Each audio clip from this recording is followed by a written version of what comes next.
The next one I recommend doing is this one here, which is from Linus Weir. But over here, the general vendor, and if you've been watching YouTube videos from guys who've been playing the game for a long time, one of the things you can do is you can come here and open up the trade window with him, pull the shop over here, and sell stuff you don't need. You can click sell gems, like these gems here. These are special ones, which are used for something else, but these are just basic gems. And as you sell, you can see your gold and platinum will go up, right?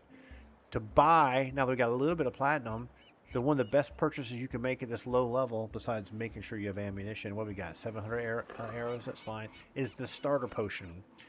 The starter potions heal more. They're 1d6 plus 2. They're not just little crappy 1d4 healing light wounds, or 1d8. They're guaranteed a minimum of 2, right? Excuse me, 3. That's 3 to 8. So you can get a few of those. Pay attention to cost. The pot, it's 18 platinum to buy these. So I've got 3. I've got 5 down here. Let's just add 2 more and give us an even 10, and that will cover us for quite a while. Be sure to grab those earlier. Nope, we don't want to do this. If you screw up and sold something by accident, you can buy it back. Later on, as you're playing with regular gear, you may want to repair your gear, because you can end up having a broken piece of gear. Let's sell that too. Okay, great. Now we're going to jump to the next one real quick. Let's do... Actually, I'm going to change the battle plan here. Let's go do the Storehouse secret, which is this right here. Because that's a really easy defend the area one. And now's a good time to talk about hirelings. So this guy here sells hirelings, right? I'm looking for some assistance. So these are the different types of hirelings you got with you. These are NPC bots that you can configure. You can tell them to cast a particular spell, tell them to heal you, nuke, tank. And as you get higher and higher level, you can always get one of the same level as you. And when you have a friend with you, they can have a hireling. And you can even buy ones from their store that are gold. So you can have multiple hirelings of each different type. So to make this fun, I'm actually going to pick this sorcerer just for more DPS. And we've got this item in our inventory. And we'll put this down on a bar. Now let's talk about the action bars real quick here. You have this one bar. You can have as many as you want. You want to press this little arrow here to add a bar, but it's going to do something a little bit counterintuitive. It's going to add a bar where you were and move your original bar out of the way.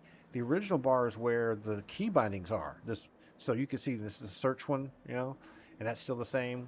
This would be the, this sunder ability.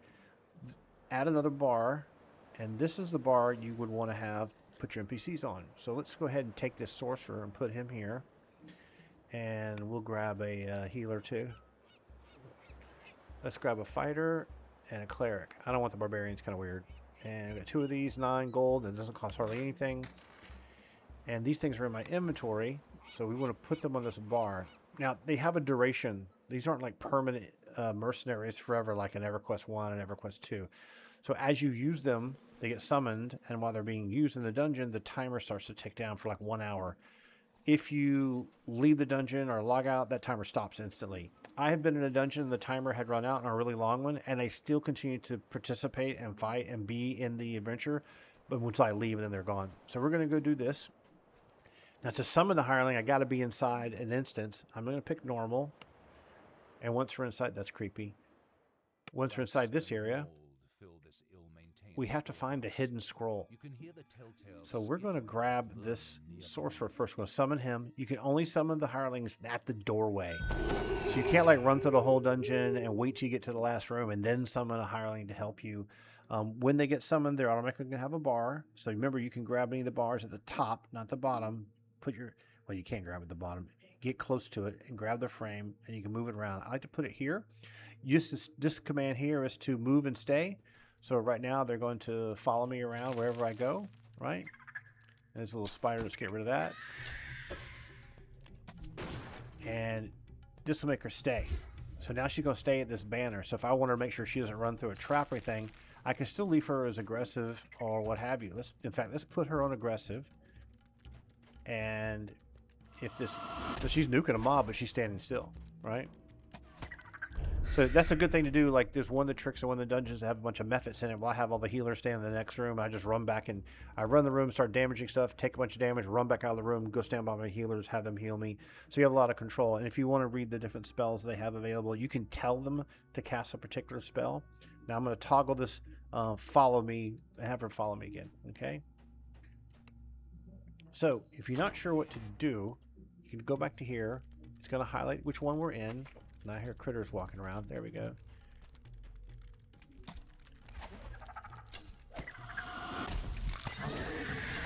Now that roaring sound is me critting. Okay, it does that all the time in the game. It isn't like a owl's thunder spell or something like that. So what am I supposed to actually do in here? He wants me to search for a scroll that supposedly details hidden trap dragon secrets. So we're trying to find a scroll in the adventure.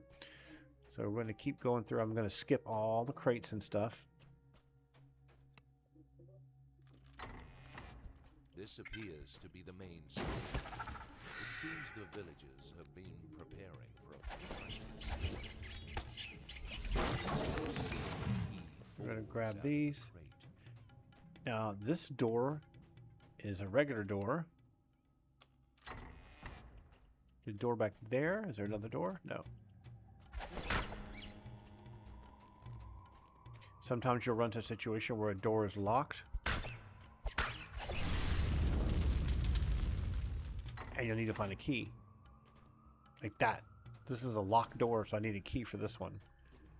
So what are we supposed to do? The door's lock is beyond hope of picking. Hopefully the key is still somewhere in the storehouse. So in this situation, you're going to search around for the key and all the destructible barrels. You'll hear it drop to the ground. Vases, crates. The bolts, we don't use a crossbow, so we don't care about that. Could be in another room.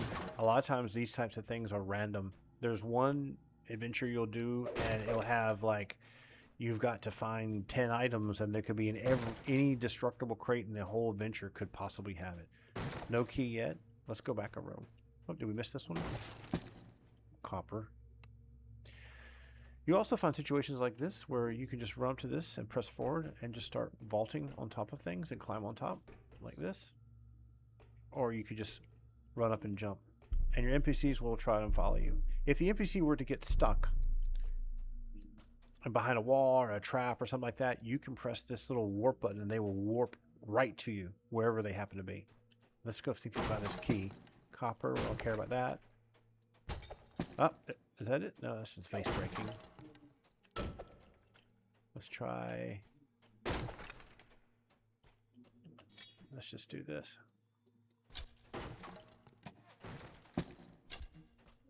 Is that silver? We'll grab that.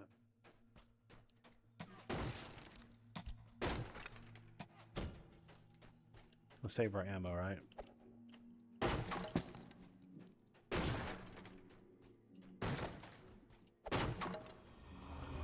There it is. Made a sound effect. Okay, now we got the key. Oh, really? Okay, so here's a baddie. So she's running up doing burning hands.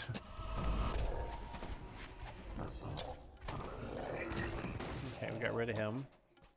I actually want to go back to the locked door first and then come back and check the doorway that opened up when he comes running through. So the door is over here.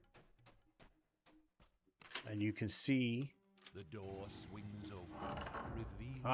This is the scroll, and it's a floor puzzle to solve. And you can search this on the web or watch me do it. I'm going to backtrack though and see what was behind. That's just random sound effects. What was behind the doorway that the Sahagin came out of? It was this area here. He came out of here when I grabbed the key. Okay, what do we have in here? Oh, a little chest. Okay, it's always handy. What do we get? Holy quarterstaff. Interesting. Now you could do something like this. And when you see a weapon and if it has a funny mark on it, like an exclamation point, it means you can't use it. So we're going to grab this. I'm going to put this on a hot bar. And we'll switch to this. Okay, now we have this crazy quarterstaff, right? We're running with our crazy face smasher stick. Because it's a simple weapon, I believe, is why I'm able to use it. Alright.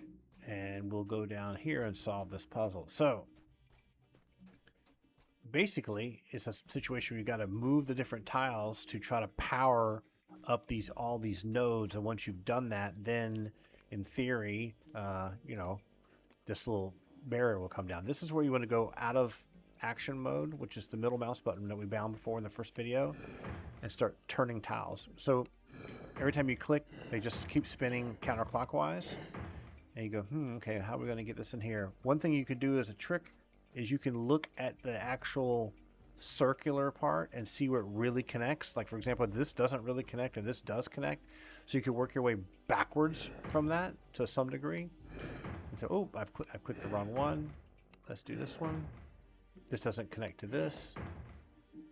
This doesn't connect to anything.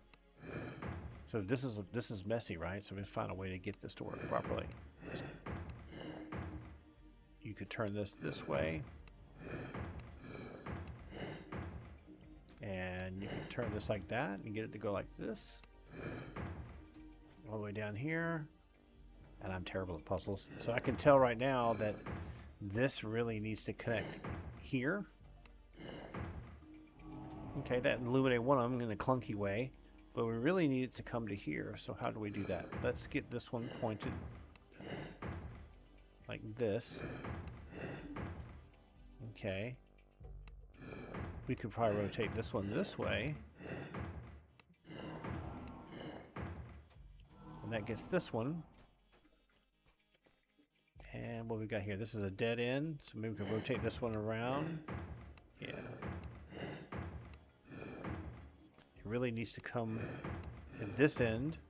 Remember, see how this is connecting here? This isn't connecting here. And one more turn. That'll get that one. And we've got 3 of 4. And we have power that way. We could turn this one. And still get this connection. And we've got to connect here. So we definitely know that has to connect. And boom, there's all 4 of them done. The barrier's down. And you can grab this little scroll. And the quest is done.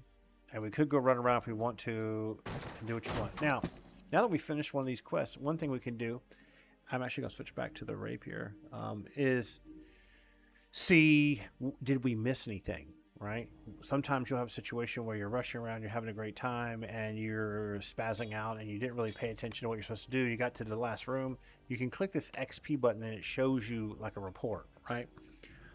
So, onslaught bonuses for killing things, 15% bonus. No traps were disabled. No secret doors discovered.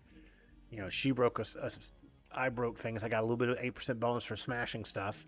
So you could, in theory, maybe... See, this is 0.8% for breaking things, 35 breakables. So if you run around and break more breakables, let's do it this way. Will this go up? I don't think so. Nope. And it's not going to go up because the whole thing's over. So if you see a little bonus like that you want to get, you want to do it before you complete the last room, which is something you'll be able to think about better when you've already done it once. If you haven't done it once, you know you can't do it.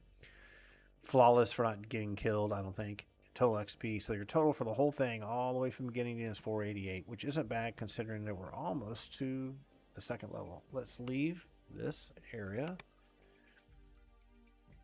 and then we'll go collect our reward.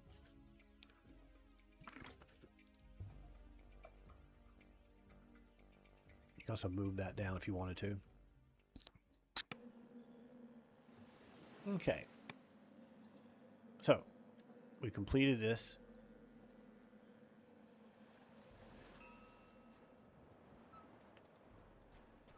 Let's see. There's this guy to hand it into. Now, if you look on the mini-map, his check mark flashing. Green check mark to mean you're finished. Got it done. Let's get rid of this. Only one reward when it's given to you by an NPC. Reflex save. Fortitude save. Lesser false life. 5 more health. Let's take that for now. We'll just equip that real quick. One quick thing with inventory, you can see that you can move, left click, drag and move things like this, right, to whatever organized way you want.